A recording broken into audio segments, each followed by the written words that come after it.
Thank you. Should we do that on camera? Absolutely. Sure.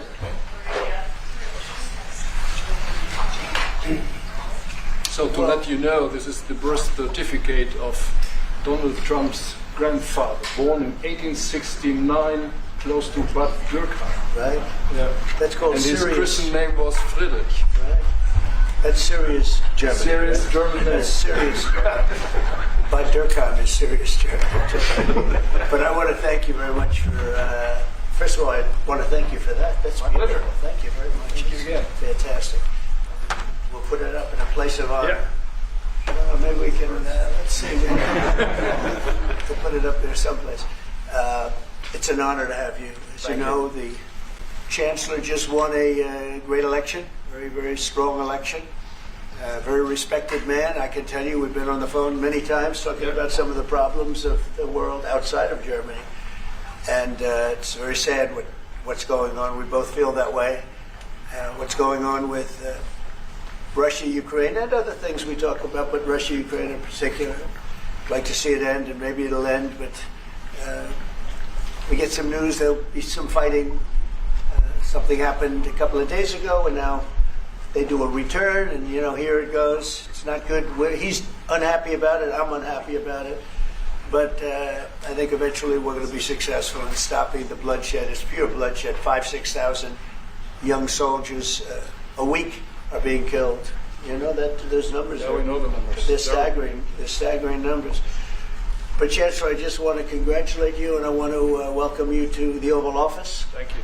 It's an Oval Office that's in very good shape. We like fixing things up and having them tippy-top like they have in Germany. They do that in Germany very much, and we do it here. We're having a very good run. I also had a great election, great win, won everything. Won the popular vote, all 7 swing states, which is a big deal. Yeah. It's pretty unusual to do that. And we have a great mandate from the people, and part of our mandate is we're going to have a great relationship with your country.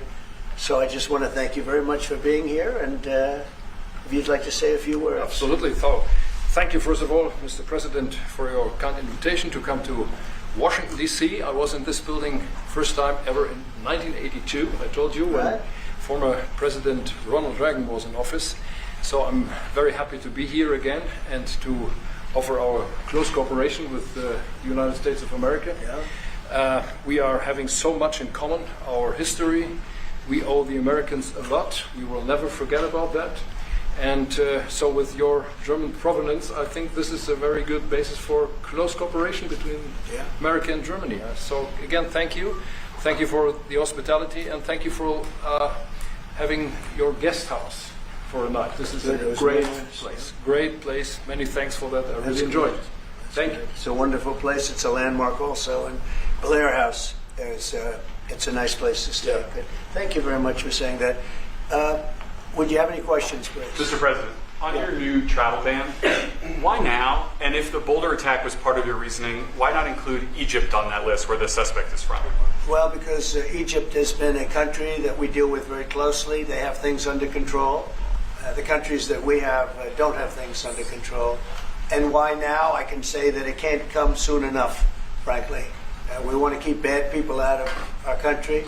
The Biden administration allowed some horrendous people, and we're getting them out one by one, and we're not stopping until we get them out. We have thousands of murderers. I even hate to say this in front of the Chancellor. Of course, you have a little problem too with some of the people that were allowed into your country. It's not your fault. It's not your fault. It shouldn't have happened. I told her it shouldn't have happened what she did, but you have your own difficulty with that, and we do, and we're moving them out, and we're moving them out very strongly. But it can't come fast enough. We want to get them out. We want to get them out now. We don't want to have other bad people coming into our country. But using the word bad, I'm being nice. Okay, question? Can you talk about whether or not you feel that trade talks, trade relations are back on track after appearing to be a little bit off track last week? A little. Your arrival. In fact, we just hung up, and they said, "You're here." I said, "That's pretty good." Two great leaders of the world in a very short period of time. We had a very good talk, and we've straightened out any complexity. It's very complex stuff, and we straightened it out. The agreement was we're going to have Scott and Howard and Jameson will be going and meeting with their top people and continued forward. But no, I think we have everything. I think we're in very good shape with China and the trade deal. We have a deal with China, as you know, but we were straightening out some of the points, having to do mostly with rare earth, magnets, and some other things. So those reduced trade tariff rates, they remain in effect? Yeah, we have the deal. I mean, we've had a deal. We announced the deal, and we'll be, I guess you could say, I wouldn't even say finalizing it up, Scott. I would say we have a deal, and we're going to just make sure that everybody understands what the deal is. Okay. We had a really good conversation. By the way, he invited me to China, and I invited him here. We're both accepted. So I'll be going there with the First Lady at a certain point, and he'll be coming here hopefully with the First Lady of China. Go ahead, please. Did you talk about the Chinese students? Are you allowing them to come to Oh yeah, to the no, US? Chinese students are coming. No problem. No problem. Okay, On Germany. It's our honor to have them, frankly. Look, we want to have foreign students, but we want them to be checked. You know, in the case of Harvard and Columbia and others, all we want to do is see their list. There's no problem with that. This is anybody outside of our country, international students, because when we see some of the people that we've been watching, we say, where do these people come from? How is that possible? No, we want to have foreign students come. We're very honored by it, but we want to see their list. Harvard didn't want to give us the list. They're going to be giving us the list now. I think they're starting to behave, actually, if you want to know the truth. Okay, Mr. President. Yeah, please. On Russia, are you willing to put more pressure on Putin to end the war by imposing new sanctions on Russia and also on China? Well, remember, I'm the one that ended Nord Stream 2, going to a place called Germany, come to think of it. I'm sorry I did that. I don't know. But I ended Nord Stream 2. Nobody else did. And then when Biden came in, he immediately approved it. That's the largest, essentially the largest pipeline in the world, going to Germany and other countries. And by the way, we have so much oil and gas, you will not be able to buy it all. I mean, you literally, we have so much, and I hope we're going to make that a part of our trade deal because we have more than anybody else. We have actually the most by far in the world, probably double what anyone else has. So we'll work on that. I'm sure that's something we'll discuss today. Mr. President. Mr. President. What do you expect from Germany and what do you expect from the Chancellor? Well, first of all, I'm glad to meet because I've been dealing with the Chancellor, and he's a very good man to deal with. He's difficult, I would say. Can I say that? It's a positive. Go ahead. You wouldn't want me to say you're easy, right? No. He's a very great representative of Germany. I think all we want is just going to have a good relationship. The rest will just sort of follow very easily. We'll have a good trade deal. I mean, I guess that will be mostly determined by the European Union, but you're a very big part of that, so you'll be involved. But we'll end up hopefully with a trade deal or we'll do something. You know, we'll do the tariffs. I mean, I'm okay with the tariffs or we make a deal with the trade, and I guess that's what we're discussing now. Mr. President. Mr. President. Back there, please, go ahead. Mr. President? No, not you. Is Germany doing had enough enough on of it. defense, Mr. President? Is Germany doing enough on defense? What? Defense spending. Is Germany doing enough on defense? The Chancellor wants to. Is Germany doing enough? Chancellor wants to spend 3.5. Well, I don't know. I mean, I haven't discussed it very much. I know that you're spending more money on defense now, and quite a bit more money. And that's a positive thing. I'm not sure that General MacArthur would have said it's positive. You know, he wouldn't like it, but I sort of think it's good.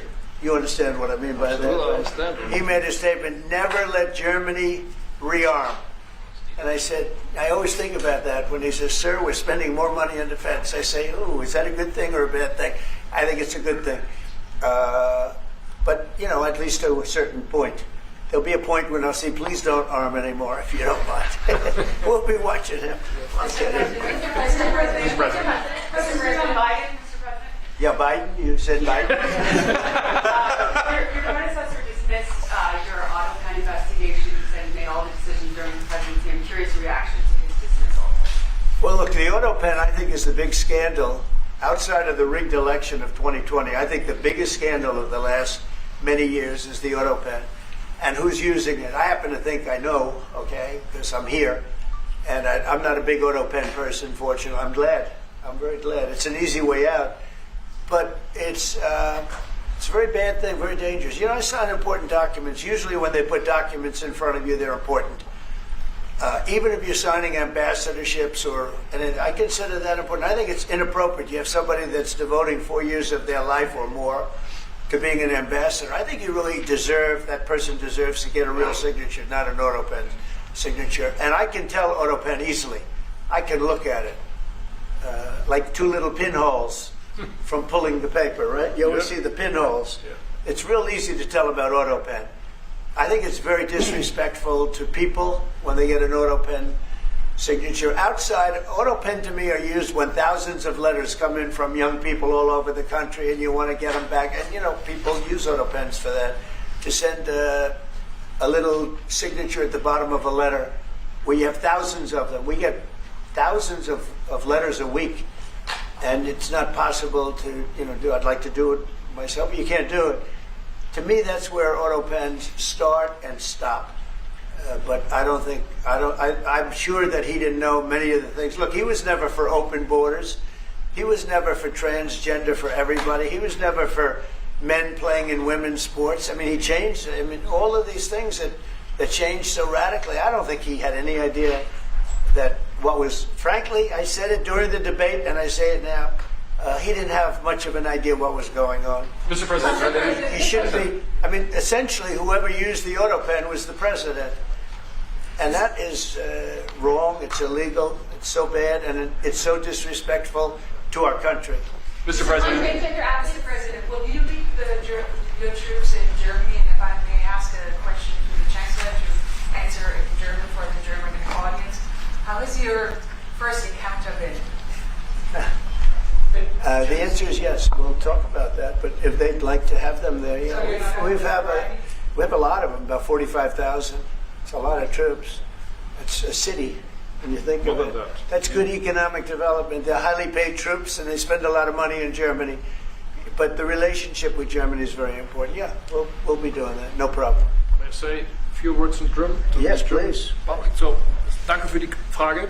Wir sind hier im Weißen Haus und ich bedanke mich beim Präsidenten für den sehr freundlichen Empfang im Oval Office in diesem weltweit bekannten Raum. Ich freue mich sehr, hier zu sein und wir bereiten eine Vertiefung unserer Zusammenarbeit vor. Ich freue mich sehr darüber. Mr. President, you've made You speak English because you speak such good English. Is it as good as your German, would you say? Now, do you feel more comfortable? No, it's not my mother tongue, but I try to understand almost everything and to speak as good as I can. Very good. You know, Mr. President, you've made it's an achievement, actually. Mr. President, can I follow up on the Autopen? Thank you, Mr. President. The criticism that I've seen, and I'm sure you've seen, regarding Elon Musk and your big, beautiful bill. What's your reaction to that? Do you think it in any way hurts passage in the Senate, which is, of course, what is you're seeking? Well, look, I've always liked Elon, and it's always very surprised. You saw the words he had for me, and he hasn't said anything about me that's bad. I'd rather have him criticize me than the bill, because the bill is incredible. It's the biggest cut in the history of our country. We've never cut. It's about 1.6 trillion in cuts. It's the biggest tax cut. You would say people's taxes will go way down, but it's the biggest tax cut in history. We are doing things in that bill that are unbelievable. And when you look at what we're doing for small businesses, for people, for middle-income people, all of the things that we're doing, nobody's ever seen anything like it. And, Elon's upset because we took the EV mandate, and which was a lot of money for electric vehicles. And, they're having a hard time, the electric vehicles. And they want us to pay billions of dollars in subsidy.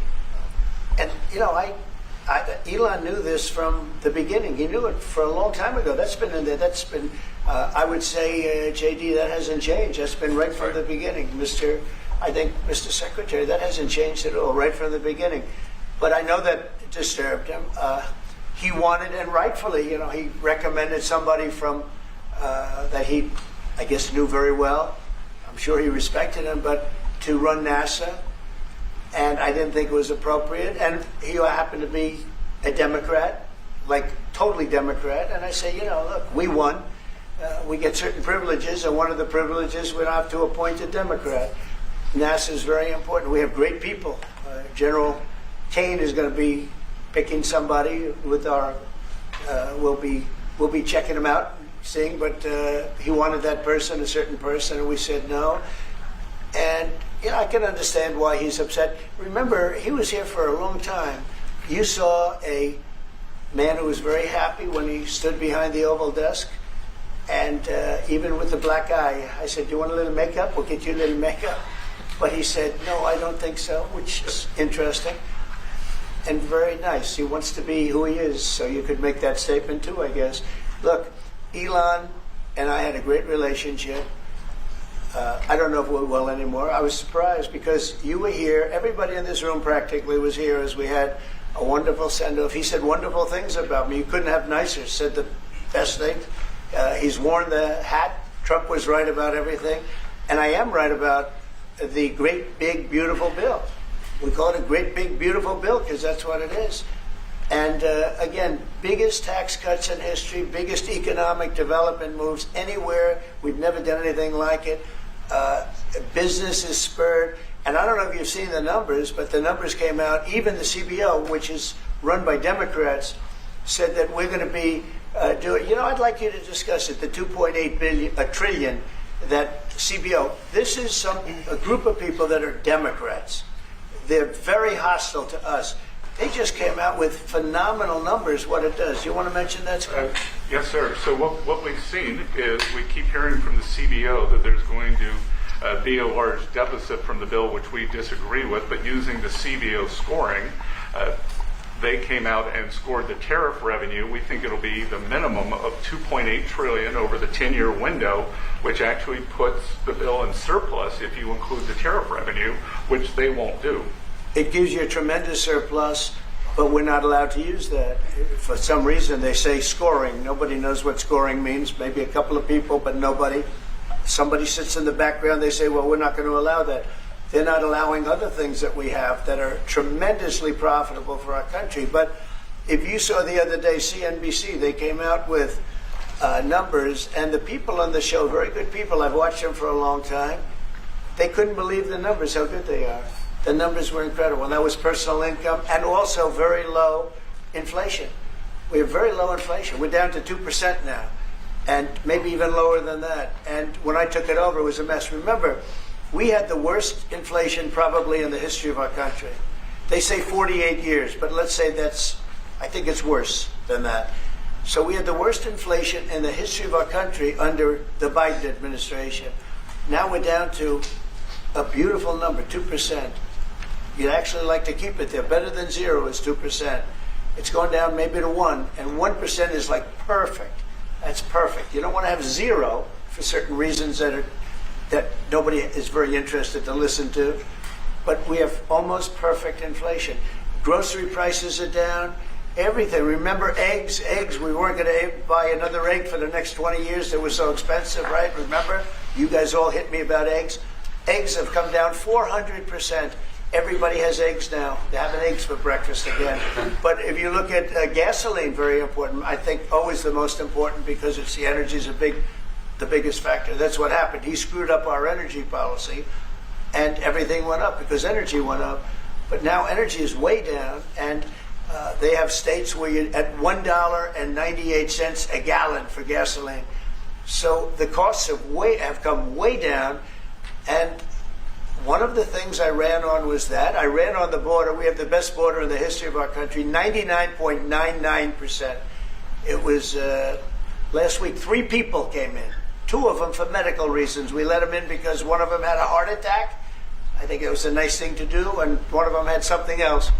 So we've never I had very good numbers for 4 years, but we really topped it. And I want to thank Christie and Tom Holman. They've done a fantastic job. But nobody mentions that anymore. Remember, a few months ago, the border was a total disaster. People were coming in by the hundreds of thousands of people a day, a week, a month. I mean, we had a month, 2 million people came in 1 month. The border was being overrun, and a lot of bad people, criminals, murderers. drug dealers. We had some of the worst people in the world coming in from all over the world. It's totally closed. And you know what? People are coming into our country, but they're coming in legally. So we've done a great job. Elon knew that. Elon endorsed me very strongly. He actually went up and campaigned for me. I think I would have won. Susie would say I would have won Pennsylvania easily anyway, even if the governor ran, the real governor, not the governor from Minnesota, he's a sick puppy, that guy. That poor guy, I feel sorry for him. But they made a bad choice with him. But if you pick Shapiro or anybody else, I spoke to him recently about his house being set on fire, which was terrible. But if they picked him, I would have won Pennsylvania. I won it by a lot. But I'm very disappointed because Elon knew the inner workings of this bill better than almost anybody sitting here, better than you people. He knew everything about it. He had no problem with it. All of a sudden he had a problem, and he only developed the problem when he found out that we're going to have to cut the EV mandate, because that's billions and billions of dollars, and it really is unfair. We want to have cars of all types. Electric, we want to have electric, but we want to have a gasoline, combustion. We want to have different. We want to have hybrids. We want to have we want to be able to sell everything. And when that was cut, and Congress wanted to cut it, it became a little bit different. And I can understand that. But he knew every aspect of this bill. He knew it better than almost anybody. And he never had a problem until right after he left. And if you saw the statements he made about me, which I'm sure you can get very easily, it's very fresh on tape. He said the most beautiful things about me. And he hasn't said bad about me personally, but I'm sure that'll be next. But I'm very disappointed in Elon. I've helped Elon a lot. To that end, Mr. President, I just want to clarify, did he raise any of these concerns with you privately before he raised them publicly? And this is the guy you put in charge of cutting spending. Should people not take him seriously about spending now? Are you saying this is all sour grapes? No, he worked hard and he did a good job. And I'll be honest, I think he misses the place. I think he got out there and all of a sudden he wasn't in this beautiful Oval Office, and he's got nice offices too. But there's something about this one. I was telling the Chancellor, this is where it is. People come in here, even from Germany. They come in and they walk into the Oval Office, and it's just a special place. It's, World War I, it started and it ended here, and World War II, and so many other things. Everything big comes right from this beautiful space. It's now much more beautiful than it was 6 months ago. A lot of good things are happening in this room. And I'll tell you, he's not the first. People leave my administration and they love us. And then at some point they miss it so badly, and some of them embrace it and some of them actually become hostile. I don't know what it is. It's sort of Trump derangement syndrome, I guess they call it. But we have it with others too. They leave and they wake up in the morning and the glamour's gone. The whole world is different and they become hostile. I don't know what it is. Someday you'll write a book about it. You'll let us know. Yeah. Mr. President, speaking of ending wars in this room, you were very critical of Vladimir Putin a couple of days ago. What kind of play is he playing from your perspective? What are his Well, look, he got hit. He's been doing hitting, so I understand it. But he got hit hard. And I don't think he's playing games. I think I've always said he wanted the whole thing. I thought he wanted the entire, everything having to do with Ukraine. That's something that would have never happened if I were president. The election was rigged. I didn't get to be president, but I got to be president now. And I think it's a much more important presidency. Other than a couple of things like that, the war would have never happened. The war with Ukraine, with Putin, would have never happened, ever, not even a chance. And it didn't happen for 4 years. And it wasn't thought of. I used to talk to him about Ukraine a lot. It was the apple of his eye, but he would have never done what he did. And I think mistakes were made by him, but I think mistakes were made by other people. The president should have never allowed that war. Biden should have never allowed that war to happen. If you had the right guy in here, that war would have never happened. Israel would have never happened with Hamas. That would have never happened. The attack on Israel would have never happened because Iran was broke. They had no money. They had no money to give to Hamas or Hezbollah or anybody else. And all of that would have never happened. Inflation wouldn't have happened. It was caused mostly by energy.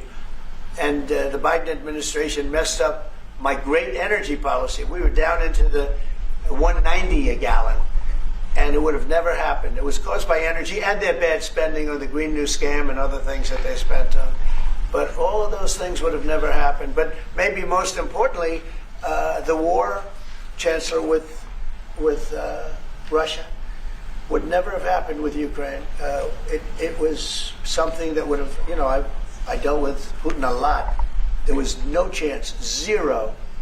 And you know, a lot of people say, how do you know? For 4 years it didn't happen. There was never a chance of it happening. And he understood the consequences. Now, it's a shame. And when you see all of those people, they came out with a report today that millions of people have died, much more than people thought. And I've been saying that for a long time. The amount of death in that war is far greater than the news has been reporting, or than, frankly, that either side has been reporting. It's a very sad thing. And I can tell you, just speaking for the Chancellor, because we speak about it, he feels the same way. He wants to see it ended. Would you like to say something? Absolutely. And I'm here, Mr. President, to talk with you later on how we could contribute to that goal. And we all are looking for measures and for instruments to bring this terrible war to an end. And may I remind you that we are having June 6th tomorrow. This is D-Day anniversary, when the Americans once ended a war in Europe.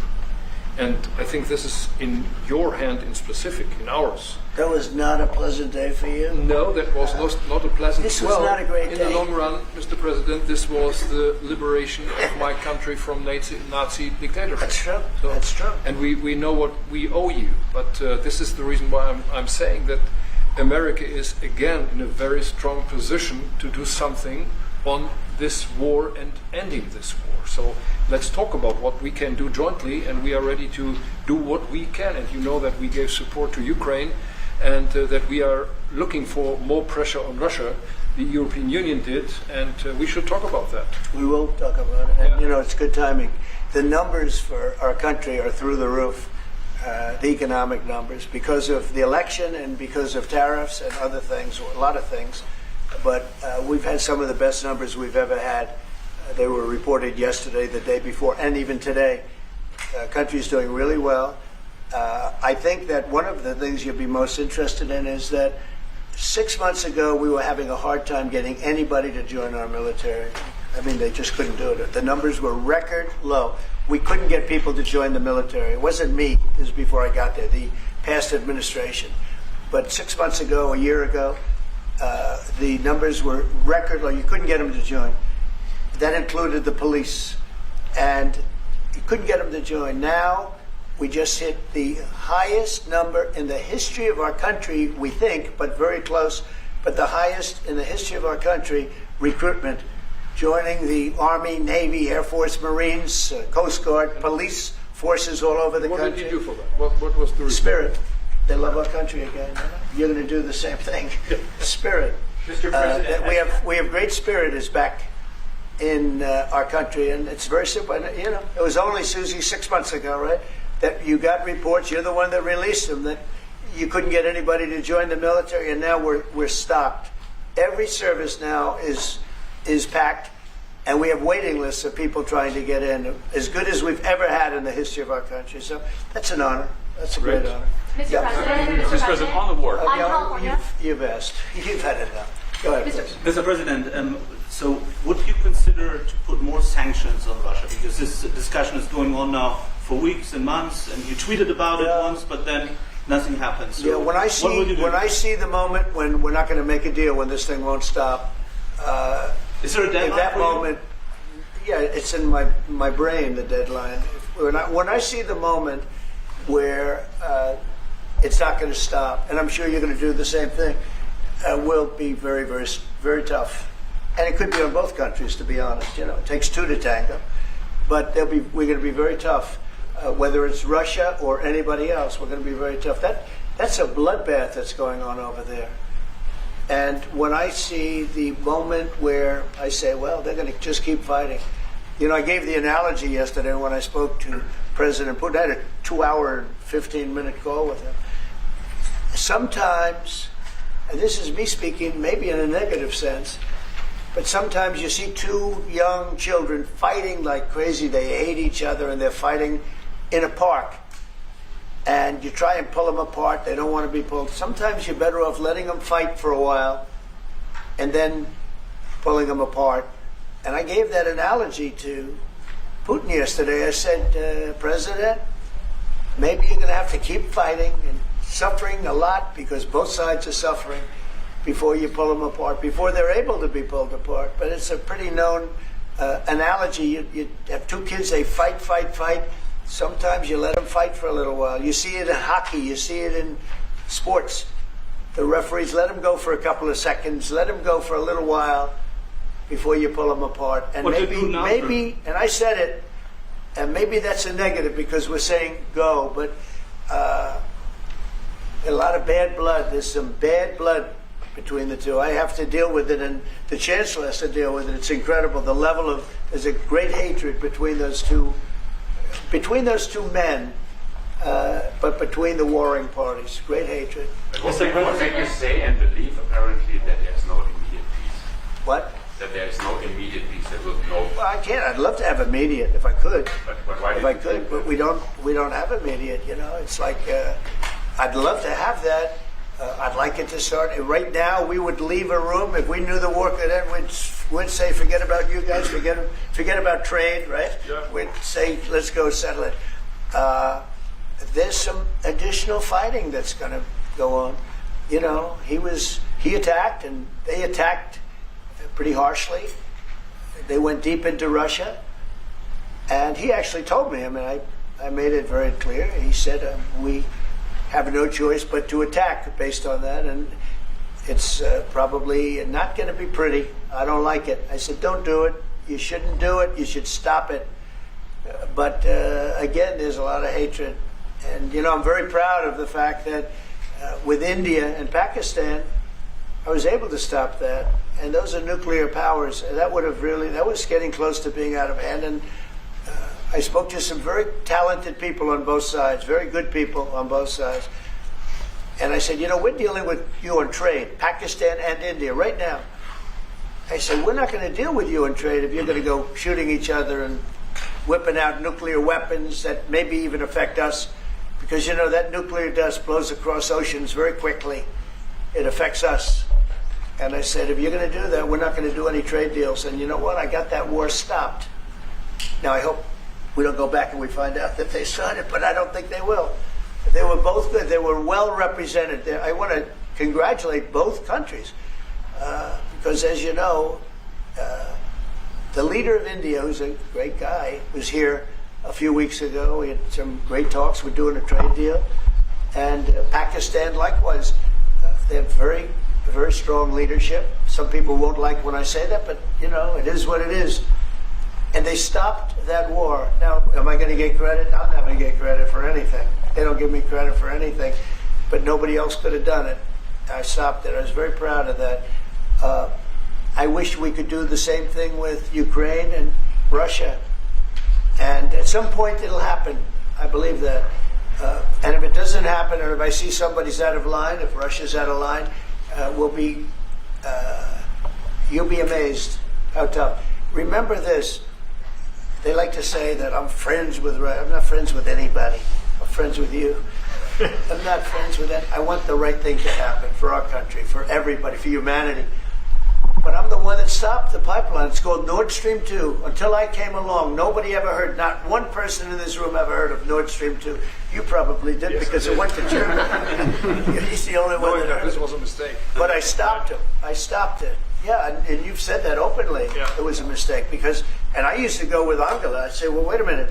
We're spending all this money to defend you against Russia, and then you're giving Russia billions of dollars a month. What kind of a deal is that? You know, which was, but you said it better than anybody else. I appreciate it. But I'm the one that stopped it. And that was the biggest economic development job, if you want to call it that, in the history, think of it, in the history of Russia. That was a massive, it's the biggest pipeline in the world. Going to go all over Europe, not only to Germany. You know, they're Germany, but then they were branching off all over to Europe. Nobody ever heard of, not one person of you heard of it. And I stopped it. It was dead. And then they say, I'm friends with Putin. I got along with him. He respected me, I respected him. It would have never happened. But I stopped Nord Stream 2. When Biden came in, almost the first week, he approved it. He let it be built. And then they say that I wasn't tough on Russia. Putin said to me, you know, you're not tough on Russia. You stopped the biggest, most important job we've ever done. You stopped it. And Biden came in and he let it be built. And I'll tell you what, I'll never forget the day I had it totally stopped. They weren't building. They gave up on it. They weren't able to. And then Biden came in and he let him build. I couldn't believe it. Okay, one or two questions more, please. Any questions for the Chancellor? Yes. Go ahead, for the Chancellor. That would be one. I like his answers much better. Well, would you continue to support Ukraine? Yeah, I'm with Ukraine. We just signed a big deal on rare earth with Ukraine, and we want to. I want to. You know what? I'm for stopping killing. Really, that's what I'm for. Again, a war that would have never started, should have never started. I want to see the killing stop. We spent $350 billion, much more than Europe, but Europe spent a lot also, and they spent way over $100 billion. Yeah. So you're talking about close to $500 billion went into that whole thing.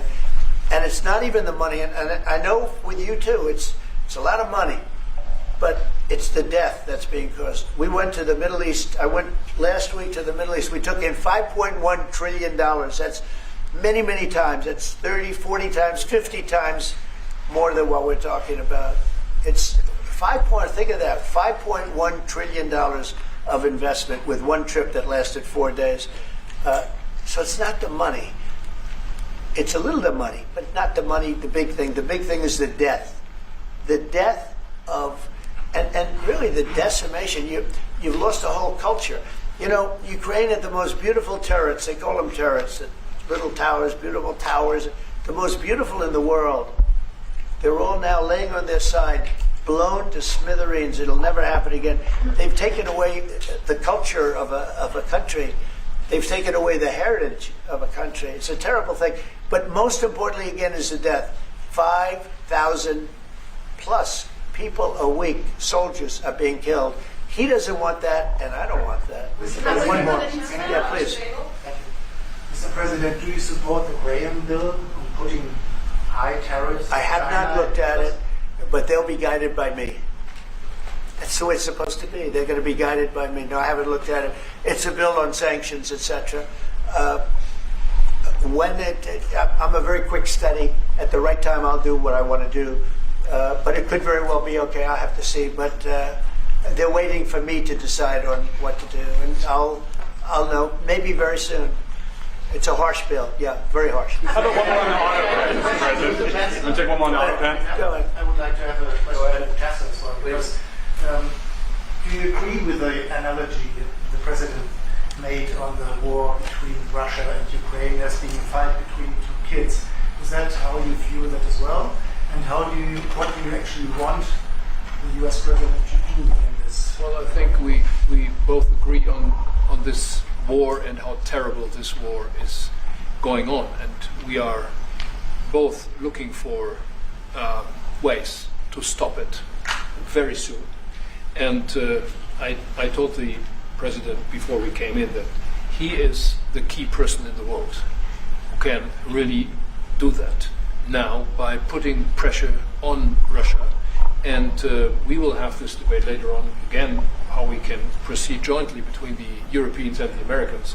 And I think we are all we are having the duty to do something on that now to stop it after 3.5 years, which is really terrible. Look at the kids, the kids which were kidnapped from Ukraine to Russia. This is all terrible. And so we are talking about instruments, measures, what we can do, and my personal view is clear on that. We are on the side of Ukraine, and we are trying to get them stronger and stronger just to make Putin stop this war. And this is our problem. We get satellite pictures of the war field, and you don't even like to look at them, right? It's terrible. So it's really bodies, arms, heads, legs all over the place. You've never seen anything like it. It's so ridiculous. And this is only by Russian weapons against Ukraine.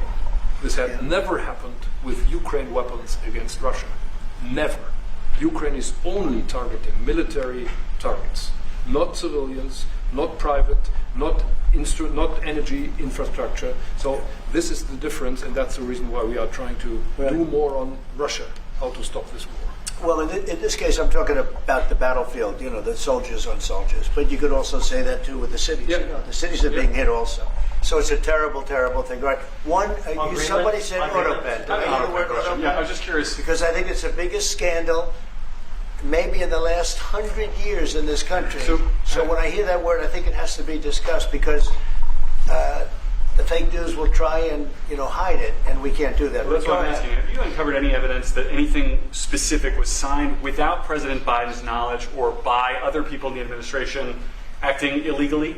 Well, I don't think Biden would know whether or not he signed it.